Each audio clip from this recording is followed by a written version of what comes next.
بسم الله الرحمن الرحیم. السلام علیکم ناظرین. پرون مونږ په ویډیو کې دا ډیسکس کړی و چې ینا یا نارمل لیور یا نارمل جگر دا څنګه وی د مونږ دا ویلی و چې د بدن کې دا په خېټه کې خې طرف ته د پښتو لاندې د موجود وي. مونږ د دې لوبز رائټ او لیفت لوبز دی او مونږ دا ویلی و چې د دې جگر کې اهمیت دی، د دې جگر لپاره ډیر کارونه کوي. نن په ویډیو کې به دا موږ تفصیلا ګورو چې دا جگر کې څه کار کوي او د جگر کې څه رول دی او د دې مختلف افعال باندې به موږ ډسکشنز کوو د سلایډ په ذریعه باندې. نو ناظرین څنګه چې ما وویل چې نن ویډیو کې به موږ ډسکس کوو چې دا انساني جسم کې د جگر څه اهمیت دی. مونږ دا پرون ویل کتلیو ډسکس کړیو چې دا جگر چې دی دا یو تکون شانت کې د دې شیپ ته د لوب دی، رائټ لوب دی، لیفت لوب دی او د په انساني بدن کې دا خېټه کې دا خې طرف ته او خې او بره رائټ اپر چې کوم پارت دی دلته کې پښتو لاندې دی موجود وي. او مونږ دا کتلیو چې د دې بلډ سپلای چې دی د دې چې وینه راځي د دوه سورسز نه، یو دا مین رګنا ایورټا نه راځي هغه ته هیپاټیک آرټری وای، او بل چې دی هغه پورټل وین راځي چې کوم دا کولمو کې چې څومره زمو خوراک کړي دی هغه چې کله دی هضم شي او بیا هغه جذب شي ناغي ذرات د جگر ته راځي او بیا د جگر کې پروسس کیږي او بیا چې دی هغه نه پس د چې کوم د خوراک سونه تیار شي هغه د هیپاټیک وین په ذریعہ باندې وین په ذریعہ باندې دا بیا پس مین بلډ فلو ته ځي او بیا زړه د دې ټول بدن ته تقسیمي. دا یاد وساتئ چې آرټری چې دی دا چې کوم اورګن ته کوم عضو ته چې وینه راځي په کومه رګونو راځي هغه ته آرټری وای، او چې کوم رګونو باندې د دینه وځي هغه ته وین وای. ٹھیک شو؟ لکه دماغ ته چې کوم بلډ په کومه رګونو راځي هغه ته به برین آرټری وای، او چې په کوم رګونو باندې دی ځنه واپس وینه زی د دماغ نه هغه ته به وینز وای. دا چې سترګې ته په کوم وینه رګونو باندې وینه راځي صفه هغه ته آرټری وای، او چې کوم د دینه وینه واپس زی هغه ته وین وای. ٹھیک شو؟ یا زمو کوته چې مثلا هغه راځي د اوبر راځي هغه ته مو پایپ یا هغه ته به آرټری وایو، چې کوم زمونږه دا سیوریج بهر زی هغه ته به موږ وین وایو. ٹھیک شو؟ نو د جگر ته یو خو د هیپاټیک آرټری باندې بلډ راځي، بل دا پورټل وین ځکه دی چې دی دا کولمونه وینا راکاږي او دین مخکې چې هغه ډایرکټ وین ته واچي دی جگر ته راشي، جگر کې هغه پروسیسینګ شي او بیا هغه واپس چې کوم پروسس لاړ شي هغه دی مین رګ ته ځي. نو دا پورټل وین چې دی دا د دې خو دی کولمونه دا وین راوړي او دې کې چې دی چې کوم هضم شوه خوراک دی هغه ذرات وي دا جگر تراشي، جگر کې د پروسیسینګ وشي او بیا د پروسس چې کوم د پروډکټ سي هغه بیا د هیپاټیک وین په ذریعہ باندې مین وین تلاړ شي او بیا زړی هغه ټول بدن کې تقسیموي. ما چونکه تاسو ته پرونم ویلي او ننم د تېما چې د جگر مثال د انساني په بدن کې زمون په بدن کې د یو د فیکټری په شان تګي د دې بالکل چې څنګه یو فیکټری کار کوي دا سه جگر هم د فیکټری په تور کار کوي.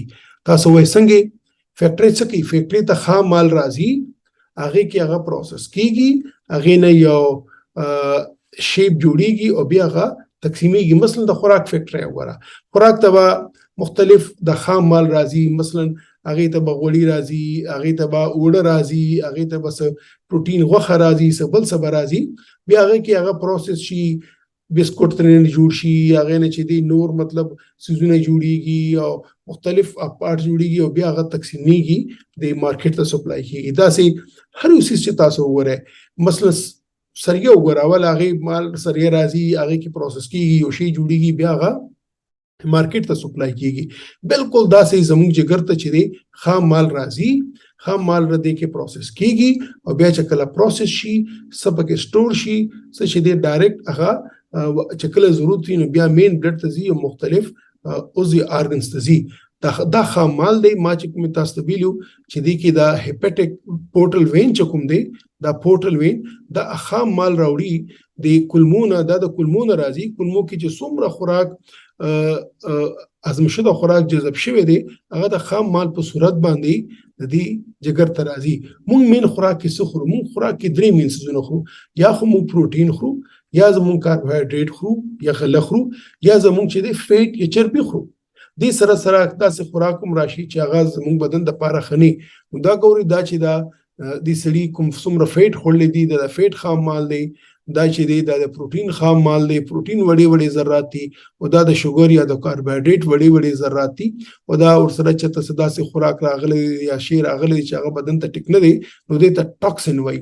نو دا چې دی دا پورټل وین دی د په ذریعه باندې ټول خام مال را روان دی د جګر ته دننه کیږي. او دا هیپاټیک آرټري دا چې ما تاسو ته ویلي دا د سره دا هیپاټیک آرټري دا چې د هیپاټیک آرټري کې د وینه چې دا هغه د اکسیجن ټکی خډیر اکسیجن پکې وي. نو دا اکسیجن هم چې دی د دې دلته چې څومره نظام میټابولیک فنکشنز کیږي هغه کې اکسیجن هم پکاري. نو دا خام مال را روان دی دا پورټل وین په ذریعه باندې، او دا اکسیجنیټډ بلډ را روان دی د هیپاټیک آرټري په ذریعه باندې. دلته چې دا راشي نو ګوري دا پروسس کیږي، دا پروسیسینګ ډپارټمنټ دی.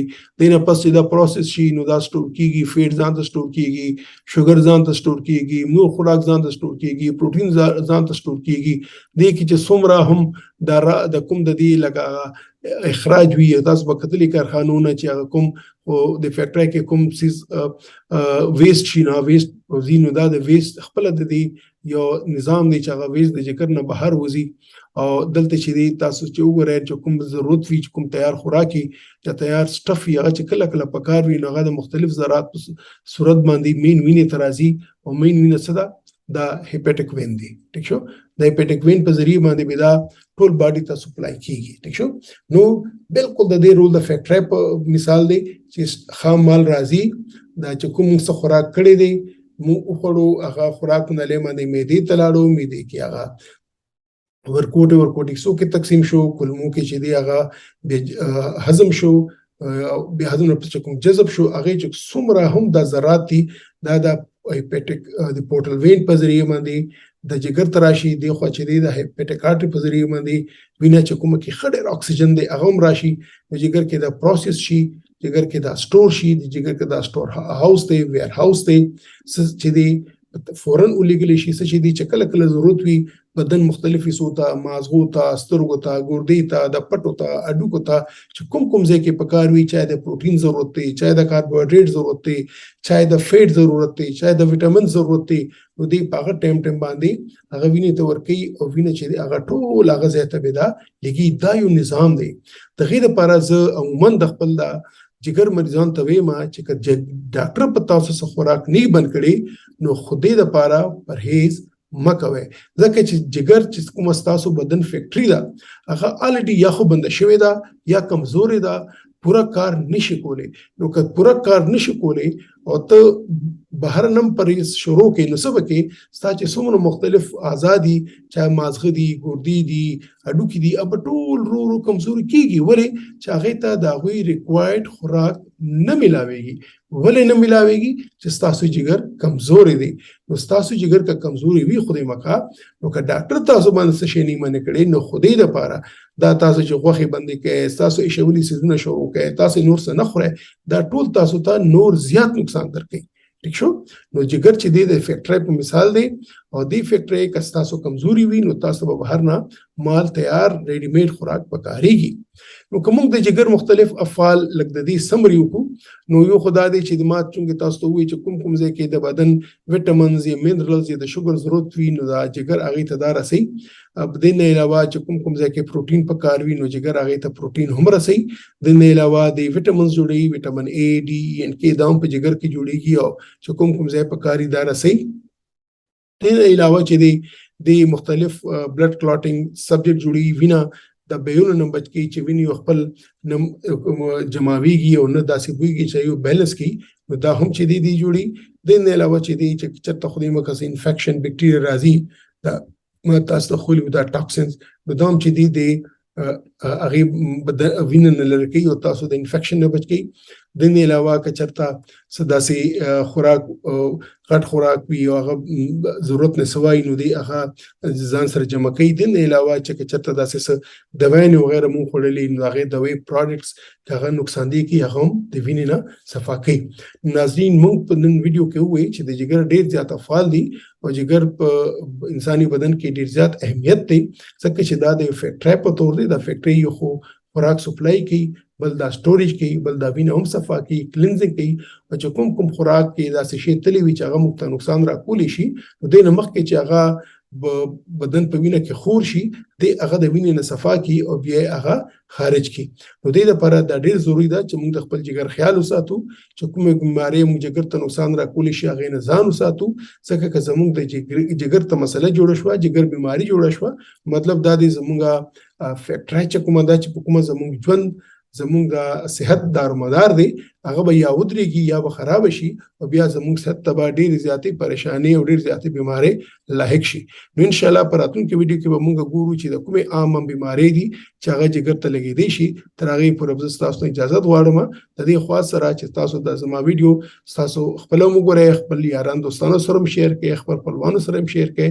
الله خو دې کړي چې اول ستاسو کې چاته دا جګر بیماری نه وي او که چې بیماری وي نو بیا خو ډېر لازمي ده چې دا تاسو وګورئ. او که جګر بیماری الله دې کړي چې نه وي نو بیا هم تاسو ځکه شیر کړئ چې تاسو ته پته ولګي چې خپل جګر به تاسو هیلدي څنګه ساتئ. نو انشاءالله بلې ویډیو پر تاسو ته اجازت غواړم. ځان خیال ساتئ، ملاویږي بلې ویډیو کې. خدا حافظ.